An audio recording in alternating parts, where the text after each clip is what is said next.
नमस्कार साथियों। अपराध की दुनिया में ऐसे मामले कम ही देखने को मिलते हैं जहां अपराधी पकड़े जाने के बाद भी अपराध के पीछे की साजिश छिपी रहती है। लेकिन मुंबई के high profile double murder case की कहानी कुछ ऐसी ही थी।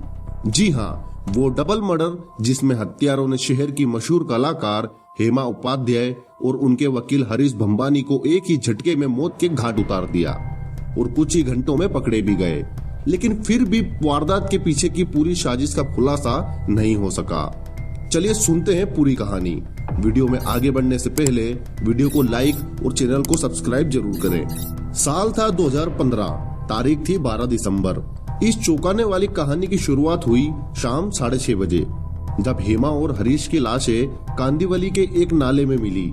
उनकी लाशें गत्ते के बक्सों में पैक थी और ऐसा लग रहा था कि दोनों की हत्या गला घोटने की वजह से हुई है।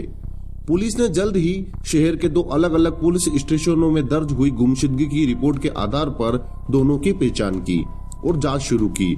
जैसे जैसे जांच आगे बढ़ी तो पता चला कि हेमा उपाध्याय का अपने पति चिंतन उपाध्याय से तलाक का मामला चल रहा है और इस लड़ाई में वकील हरीश भंबानी उनका साथ दे रहे हैं।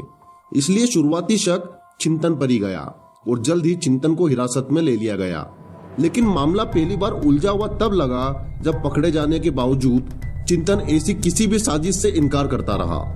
लेकिन इसी बीच पुलिस को एक ऐसी बात पता चली जिसने उनकी जांच का पूरा दायरा ही बदल दिया।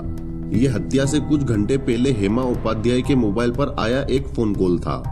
जब जांच की गई तो ये बात सामने आई कि जिस शख्स ने हेमा को फोन किया था उसने उनसे अपने पति चिंतन के खिलाफ कुछ सबूत देने को कहा था और इसलिए हेमा अपने वकील के साथ उनसे मिलने के लिए निकल गई। लेकिन आगे क्या हुआ ये कि घर लौटना तो दूर, दोनों की हत्या कर दी गई और उनके शव कांदिवली के नाले में फेंक दिए गए। इस गुमनाम टेलीफोन कॉल के बाद हत्यारे की तलाश में चप्पा चप्पा छान रही पुलिस जल्द ही वाराणसी पहुंच गई, जहां से उसने शिव कुमार उर्फ साधु राजभर नाम के शख्स को गिरफ्तार कर लिया। इस शख्स ने न सिर्फ दोनों हत्याओं के बारे में बात की, वह कबूल भी कर रहा था कि उसने हत्या की है और उसने अन्य लोगों के नाम भी बताए। मुंबई से 3 और लोगों को भी गिरफ्तार किया गया था। 4 दिन बीत गए, लेकिन मुंबई की इस high profile double murder mystery की साजिश अब भी पूरी तरह साफ नहीं हो पाई है। सवाल यह है कि क्यों? क्योंकि आगे की कहानी तो और भी अजीब और भ्रमित करने वाली है। दोहरे हत्याकांड के इस भयानक मामले में साधु राजभर की वाराणसी से गिरफ्तारी के साथ ही उम्मीद जगी थी कि शायद अब इस हत्याकांड में दूध का दूध और पानी का पानी हो जाएगा।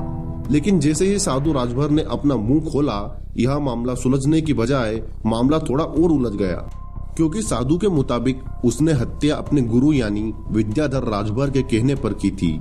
उसे इस बारे में ज्यादा जानकारी नहीं थी कि हेमा उपाध्याय की विद्याधर से क्या दुश्मनी थी। हालांकि उसने पुलिस को यह जरूर बताया कि विद्याधर का कुछ विवाद जरूर चल रहा था पैसों को लेकर हेमा से।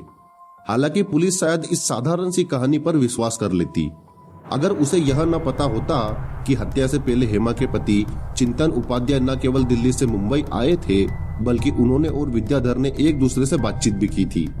ऐसे में सवाल यह था कि क्या विद्याधर और चिंतन का इस हत्याकांड से कोई लेना देना है?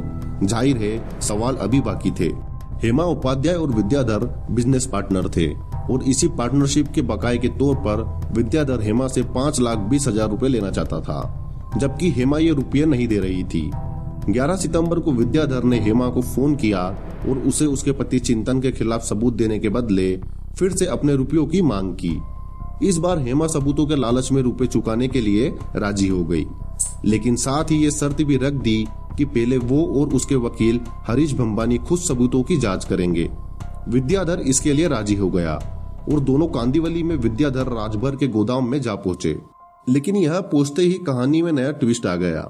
विद्याधर और हेमा में रुपयों के लिए बहस होने लगी और गुस्से में विद्याधर ने हेमा को चाटा रख दिया। अब हेमा के भी तेवर बदल गए और वो भी विद्याधर को थप्पड़ मार बैठी और बस यही गुस्से के माहौल में दोहरे कत्ल की जमीन तैयार हो गई। विद्याधर ने साधु समेत अपने 2 मुलाजिमों को इशारा किया और तीनों ने वेयर हाउस में रखा क्लोरोफॉर्म सूंघाकर पहले हेमा को बेहोश किया और फिर वारदात का चश्मदीद होने की वजह से हरीश भंबानी को बेहोश किया और फिर एक एक कर दोनों का गला घोटकर हत्या कर दी। बाद में यह बात सामने आई कि चिंतन विद्याधर के संपर्क में था और उसने ही विद्याधर को उकसाया था और हेमा को मारने की पूरी योजना बनाई थी। पुलिस ने जिन 3 आरोपियों को गिरफ्तार किया था उनमें से एक ने जब चिंतन का कथित तौर पर नाम लिया तो चिंतन को अपनी पत्नी की हत्या के अपराध में शामिल होने और साजिश रचने का दोषी ठहराया गया और उसे आजीवन कारावास की सजा हो गई। हत्या करने वाला आरोपी विद्याधर राजभर आज भी फरार है। सुप्रीम कोर्ट की ओर से सितंबर 2021 में चिंतन को जमानत दिए जाने से पहले लगभग 6 साल तक जेल में रखा। चिंतन ने अदालत के समक्ष अपनी अंतिम बयान में दावा किया कि पुलिस दोहरे हत्याकांड को सुलझाने में असमर्थ रही और इसलिए उसके और हेमा के वैवाहिक विवाद का फायदा उठाकर उसे झूठे मुकदमे में फंसा दिया गया। विद्याधर के पकड़े जाने पर उसके द्वारा चिंतन का नाम लेना चिंतन के खिलाफ एक सीधा एविडेंस होता, लेकिन वह कभी पकड़ा ही नहीं गया, इसलिए चिंतन को जमानत पर छोड़ना पड़ा। आज भी पुलिस उसकी तलाश कर रही है। इस सुलझकर भी अनसुलझे हत्याकांड के बारे में आपकी क्या राय है, कमेंट कर जरूर बताइएगा।